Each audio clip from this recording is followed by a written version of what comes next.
राशियों की तुलना। जो राशियां होती हैं उनमें कंपेरिजन यानी तुलना कैसे की जाती है। तो राशियों में तुलना दो टाइप में होती है। एक आपके दो राशियों में अगर तुलना की जाती है तो वो आपका अनुपात कहलाता है, और जब चार राशियों में तुलना की जाती है तो वो आपका समानुपात कहलाता है। तो यहाँ राशियों की तुलना से तात्पर्य हमारा अनुपात और समानुपात से। अनुपात का अर्थ, सबसे पहले हम अनुपात की बात करते हैं। अनुपात का अर्थ होता है, अनुपात का अर्थ होता है दो राशियों में तुलना करना। कितनी राशियों में? दो राशियों में तुलना करना।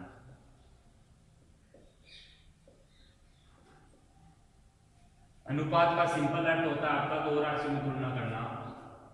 जिन राशियों में तुलना की जाती है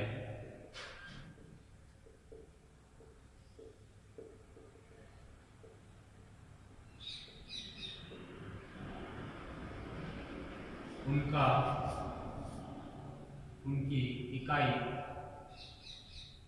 समान होना आवश्यक है। क्या होना आवश्यक है? समान होना आवश्यक है।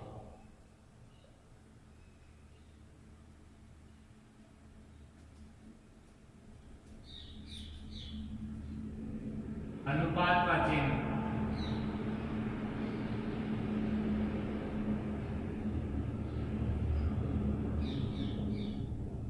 ये जो दो बिंदियां लगा रखी है मैंने एक के नीचे है कि आप किसका चिन्ह होता है? अनुपात का चिन्ह होता है बच्चों। जैसे ए अनुपात बी, इसे हम क्या पढ़ेंगे? ए अनुपात बी। इसे ए अनुपात बी पढ़ते हैं। ए अनुपात बी पढ़ते हैं। अनुपात दो राशियों में संबंध होता है, यह तुलना होती है। जिन राशियों में आपको तुलना करनी है उनकी इकाई का समान होना आवश्यक है। अनुपात का चिन्ह है जो आपकी दो बिंदियां लगा रखी है, क्योंकि दो राशियों में संबंध है या दो राशियों में कंपेरिजन है, इसलिए दो बिंदियां लगाएंगे। जब अपने समानुपात पढ़ेंगे तो चार राशियों में कंपेरिजन होगा तो वहां पर अपने चार बिंदी लगाएंगे। अनुपात है जैसे दो राशि ए और बी है तो इसको अपन क्या लिखेंगे? ए अनुपात बी से अपन पढ़ेंगे ए अनुपात बी। आगे समझिए बच्चों, अनुपात जो है आपका उसको आपको भिन्न में और भिन्न को अनुपात में बदल सकते हो। तो आपको लिखना है यहाँ पे अनुपात को भिन्न में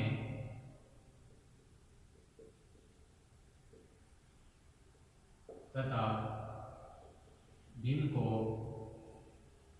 अनुपात में बदल सकते हैं। क्या कर सकते हैं? बदल सकते हैं। सेकंड आपका ये एक नंबर आपका अनुपात है। सेकंड है आपका समानुपात। तुलना में आपके बेसिकली अनुपात और समानुपात ये दो चीज है। अनुपात का अर्थ हो गया दो राशियों में तुलना। समानुपात का अर्थ हो गया, समानुपात का अर्थ है कि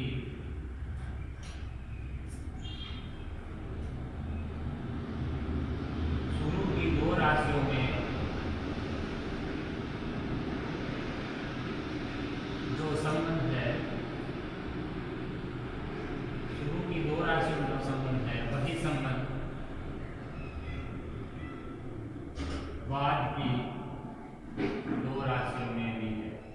बाद की दो राशियों में भी है।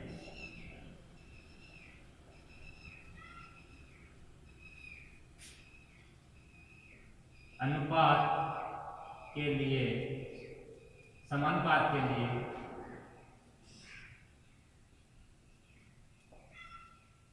कुल चार राशियां या चार राशियों का होना आवश्यक है। जैसे ए अनुपात बी समानुपात सी अनुपात बी। यहाँ पर आपके ए और बी में बच्चों जो आपका संबंध है या जो तुलना है, ए और बी में जो आपस में तुलना है वही तुलना जो सी और डी में भी है। और ये चारों इकाई राशि आपकी क्या है? समान इकाई में होना आवश्यक नहीं है। इसमें ए और बी की इकाई समान होना और सी और डी की एक इकाई होना आवश्यक है, न कि चारों की इकाई समान होना आवश्यक है। ए अनुपात बी समानुपात सी अनुपात डी। इसे हम क्या पढ़ेंगे, ए अनुपात बी समानुपात सी अनुपात डी, अर्थात इसे ए अनुपात बी समानुपात सी अनुपात डी पढ़ते हैं। अब इसमें बच्चों चार राशियों में से अगर आपको तीन मालूम है तो चौथी राशि आप ज्ञात कर सकते हो। किस सूत्र से, बाह्य पदों का गुणनफल बराबर, यहां बाह्य पदों का गुणनफल बराबर मध्य पदों का गुणनफल, मध्य पदों का गुणनफल, बाह्य पदों का गुणनफल बराबर मध्य पदों का गुणनफल। इस सूत्र का प्रयोग किसके लिए करना है, आपको तीन राशियां पता है, चौथी राशि नहीं पता है। बाह्य पद कौन से होंगे, ए और बी, और मध्य पद कौन से होंगे, बी और सी।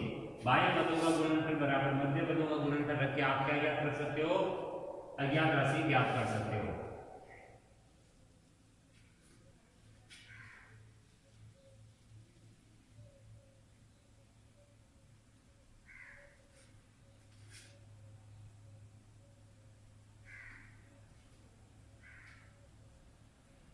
समानुपात में आपके चार राशि होती है तो चार भिन्न कहाँ मिलेंगे, समानुपात का जो आपका चिन्ह है, समानुपात का चिन्ह आपको वही लिखना है, समानुपात वाले हेडिंग में समानुपात का चिन्ह आपके चार राशियां इसलिए चार बिंदुओं से प्रदर्शित होगा।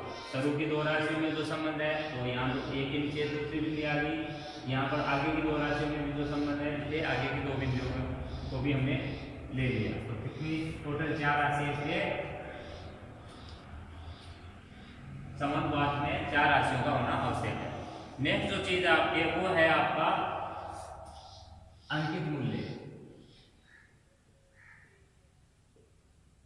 अंकित मूल्य, अंकित मूल्य क्या होता है बच्चों, कि हम कोई भी चीज अगर लेते हैं, जैसे पानी की बोतल है या फिर दवाई की शीशी है या फिर कोई भी आपके खाने का जो प्रोडक्ट है, तो उसके ऊपर जो लिखा होता है m.r.p, क्या लिखा होता है m.r.p, इसका मतलब है मैक्सिमम रिटेल प्राइस, यानी अधिकतम खुदरा मूल्य। अधिकतम खुदरा मूल्य जो होता है बच्चों, कोई भी वस्तु पर जो छपा हुआ या अधिकतम खुदरा मूल्य होता है वो उसका क्या होता है, अंकित मूल्य होता है। यानी कोई भी वस्तु पर जो मूल्य अंकित किया हुआ होता है वो उसका अंकित मूल्य होता है। और अंकित मूल्य पर ही हम कोई चीज को बेच सकते हैं, अंकित मूल्य से ज्यादा पर हम चीज को नहीं बेच सकते। जैसे कोई पानी की बोतल है, उस पर 10 रुपये लिखा है तो हम 10 रुपये तक बेच सकते हैं।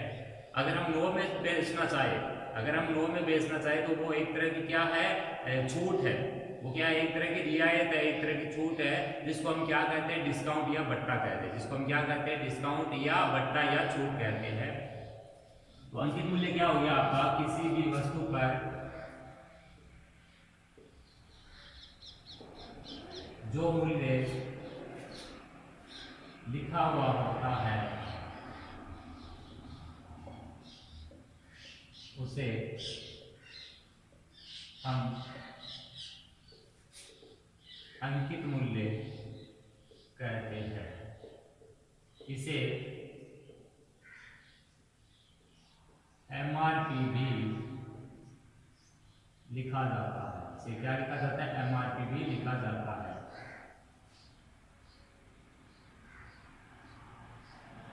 अंकित मूल्य पर जो छूट दी गई होती है, जो छूट दी गई होती है वह बट्टा, यानी इंग्लिश में क्या कहते हैं इसको, डिस्काउंट, बट्टा कहलाती है। वह क्या कहलाती है, बट्टा कहलाती है।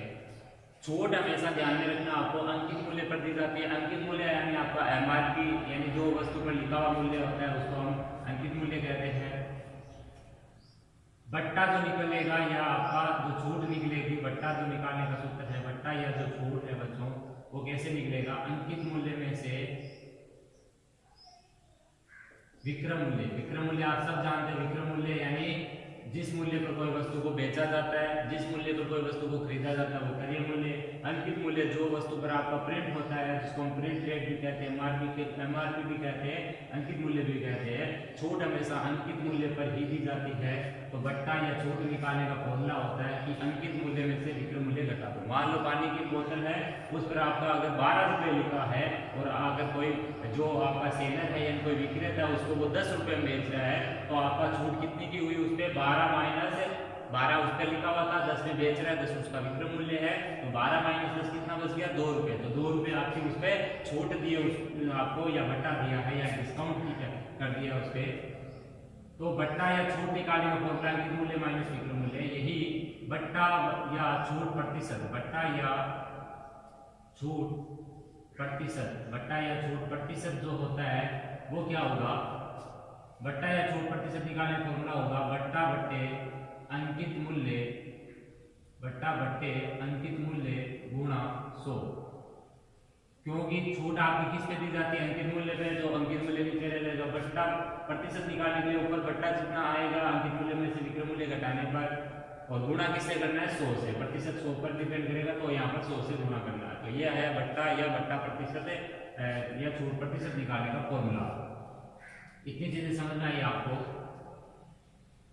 इसके बाद में नेक्स्ट हम पढ़ेंगे अतिरिक्त खर्च। क्या पढ़ेंगे बच्चों? अतिरिक्त खर्च, एक्स्ट्रा जो चार्ज होता है उसको हम देखेंगे।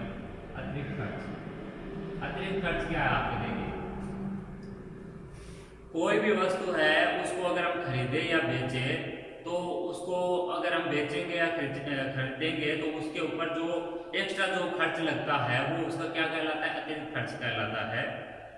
और जो अतिरिक्त खर्च होता है बच्चों, वो आपका हमेशा किस में जुड़ेगा? क्रय मूल्य में। जैसे हम कोई सामान लाए 10,000 का और उसको घर तक लाने में हमें किराया भाड़ा 200 रुपये लग गया, तो 200 रुपये हमारा वो क्या है? अतिरिक्त खर्च है। वो अतिरिक्त खर्च किस में जुड़ेगा? हमारा 10,000 रुपये जो हमने खरीद करके सामान लाए यानी खरीद कर लाए उसमें जुड़ जाएगा। तो हमारा जो क्रय मूल्य बनेगा वो हमारा क्या बन जाएगा? वास्तविक क्रय मूल्य बन जाएगा। तो अतिरिक्त खर्च होगा तब वास्तविक क्रय मूल्य बनेगा। अतिरिक्त खर्च नहीं हो रहा है तो केवल क्रय मूल्य रहेगा। तो अतिरिक्त खर्च क्या होता है कि जब भी कोई वस्तु को खरीदा या बेचा जाता है,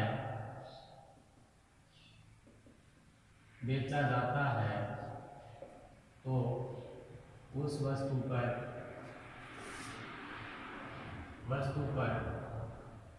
लगने वाला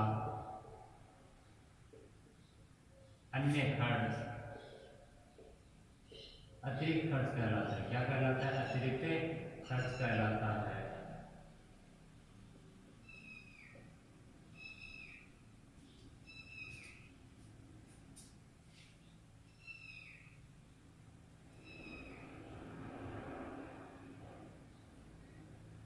अतिरिक्त खर्च को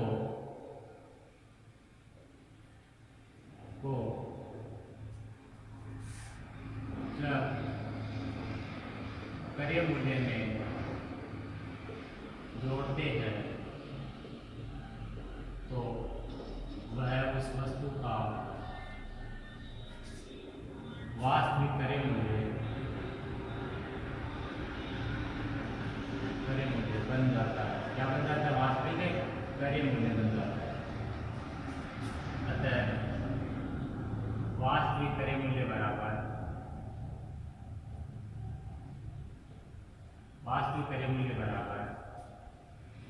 क्रय मूल्य प्लस अतिरिक्त खर्च। क्रय मूल्य में क्या जोड़ेंगे हम? अतिरिक्त खर्च को। तो क्या बन जाएगा? वास्तविक क्रय मूल्य हमारा बन जाएगा।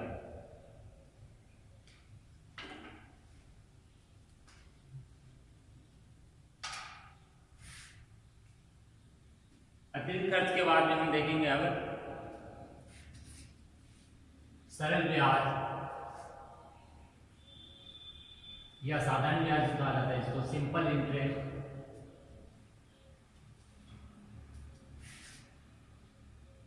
सरल ब्याज, सरल ब्याज क्या चीजें? देखिए बच्चों, कोई भी जो साहूकार वगैरह होता है वो आपके किसी न किसी जो दर है उस पर कुछ समय के लिए कुछ धन है किसी व्यक्ति को उधार देता है। तो वो अगर एक फिक्स टाइम के लिए अगर कोई धन उधार देगा, जैसे 2 साल के लिए, 3 साल के लिए, 1 साल के लिए 2% की दर से उसने अगर 10,000 रुपये किसी व्यक्ति को उधार दिए, तो वो 10,000 रुपये जो उधार दिया गया धन क्या होगा, मूलधन होगा। जिस दर पर उधार दिया है वो आपकी दर प्रतिशत हो जाएगी। जैसे 2% है तो यहाँ दर 2% हो जाएगा। समय 3 वर्ष, 1 वर्ष, 2 वर्ष, कितने वर्ष के लिए दिया है, पूरे वर्ष के लिए दिया है तो आपका हम कहेंगे 1 वर्ष, 2 वर्ष, 3 वर्ष, या आपके 6 माह के लिए कहेगा तो उस कंडीशन में शर्तें अलग लागू होगी। तो सरल ब्याज क्या होगा कि कोई भी जो धन है वो अगर फिक्स समय के लिए फिक्स दर से उधार दिया गया हो तो उस उधार दिया गया धन को तो हम मूलधन कहेंगे, और उधार दिए गए धन पर जो अपना ब्याज बनेगा, उधार दिए गए धन का जो ब्याज बनेगा वो हमारा क्या बनेगा, सरल ब्याज या साधारण ब्याज बनेगा। तो सरल ब्याज ज्ञात करने के लिए हमें क्या चाहिए, सरल ब्याज का जो हमारा फॉर्मूला होगा,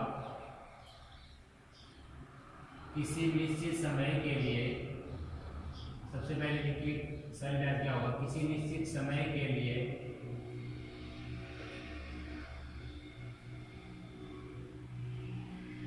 निश्चित ब्याज दर पर निश्चित दर से उधार दिए गए धन का ब्याज, उधार दिए गए धन का ब्याज साधारण ब्याज कहलाता है। क्या कहलाता है, साधारण ब्याज कहलाता है।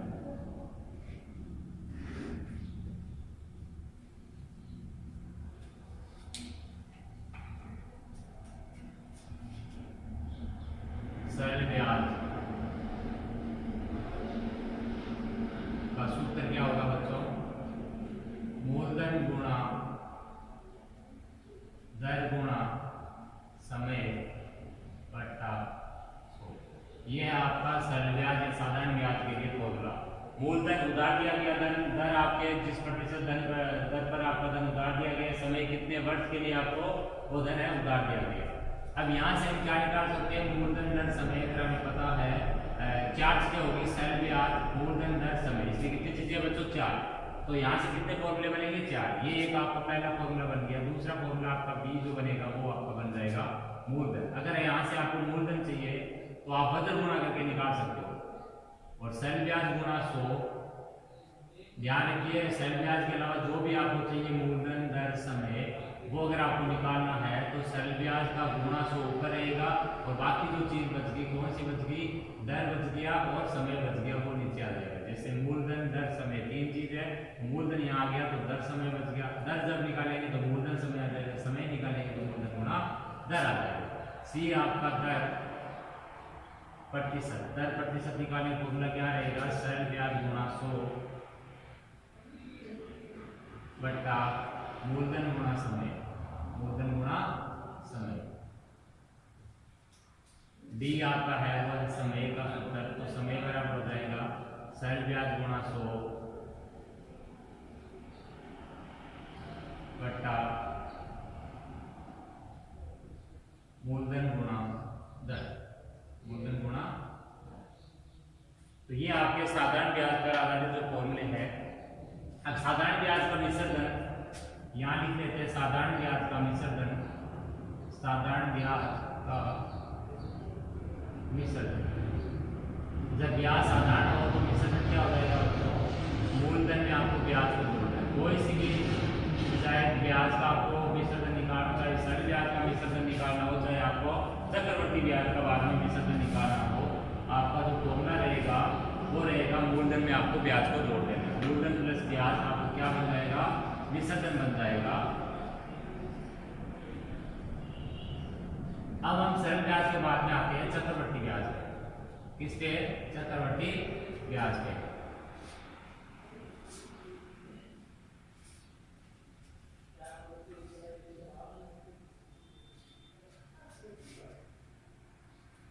चक्रवर्ती ब्याज,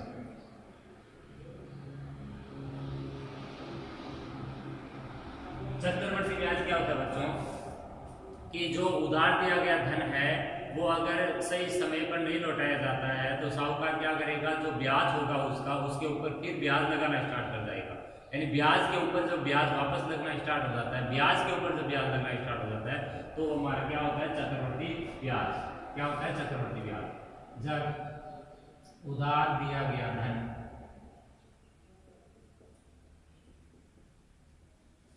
एक सही समय पर नहीं लौटाया जाता है, तब उस धन के ब्याज पर भी ब्याज उस धन के ब्याज पर भी ब्याज लगाया जाता है, जिसे चक्रवर्ती ब्याज कहते हैं। इसे क्या कहेंगे हम? चक्रवर्ती ब्याज।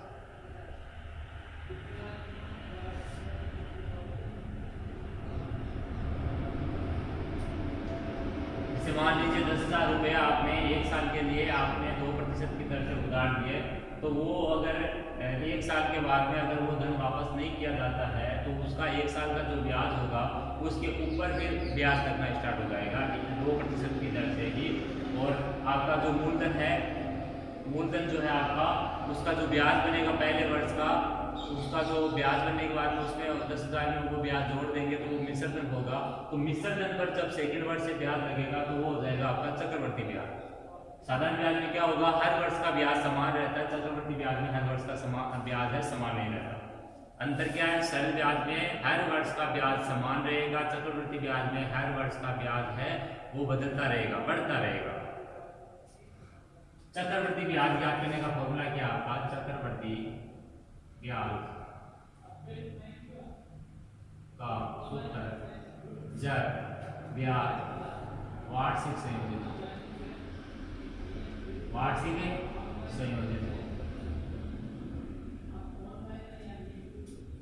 मूलधन गुणा, ये मूलधन आपका 1 + 10/100 घात समय माइनस मूलधन। ये आपका चक्रवर्ती ब्याज का सूत्र बच्चों। जब ब्याज वार्षिक संयोजित होता है, जैसे 1 वर्ष, 2 वर्ष, 3 वर्ष, यही चक्रवर्ती ब्याज का सूत्र है।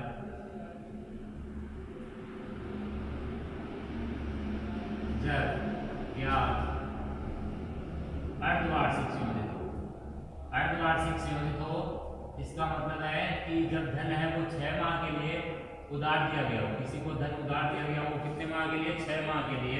तो चक्रवर्ती ब्याज उसका क्या हो जाएगा? मूलधन गुणा कोष्टक 1 + दर का आधा कर देंगे तो दर का आधा यानी 1/2 कर देंगे तो 1/2 × 100 यानी 200 हो जाएगा। और समय को डबल कर देंगे तो समय हो जाएगा आपका 2 गुना समय हो जाएगा माइनस मूलधन। ये आपका जब ब्याज है अर्धवार्षिक संयोजित होता है तो फॉर्मूला है आपका चक्रवर्ती ब्याज निकालने का ये होगा। जब ब्याज वार्षिक संयोजित होगा तब ब्याज में आपका चक्रवर्ती ब्याज। अर्धवार्षिक का मतलब है 6 माह के लिए उधार दिया, वार्षिक का मतलब है फिक्स समय के लिए, जैसे 1 वर्ष 2 वर्ष के लिए उधार दिया, तो आपका चक्रवर्ती ब्याज का फॉर्मूला। अब यही हम देखेंगे चक्रवर्ती मिश्र धन। जैसे मैंने बताया जो भी ब्याज होगा उसका मिश्र धन भी होगा। तो अब हम देखते हैं चक्रवर्ती मिश्र धन। चक्रवर्ती मिश्र धन, चक्रवर्ती मिश्र धन क्या होगा बच्चों? जब ब्याज वार्षिक संयोजित हो। कैसा संयोजित हो? वार्षिक संयोजित हो। तो चक्रवर्ती मिश्र धन क्या हो जाएगा?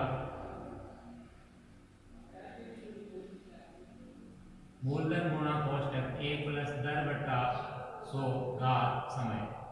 यहाँ माइनस मूलधन नहीं करेंगे हम चक्रवर्ती मिश्र धन के लिए।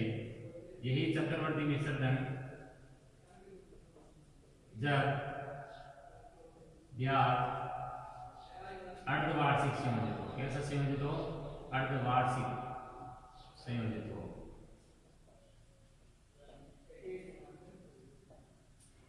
मूलधन गुणा कोष्टक 1 + दर/100, 100 की जगह यहाँ 200 आ जाएगा अर्धवार्षिक। दर को आधा कर देते हैं, समय को डबल कर देते हैं।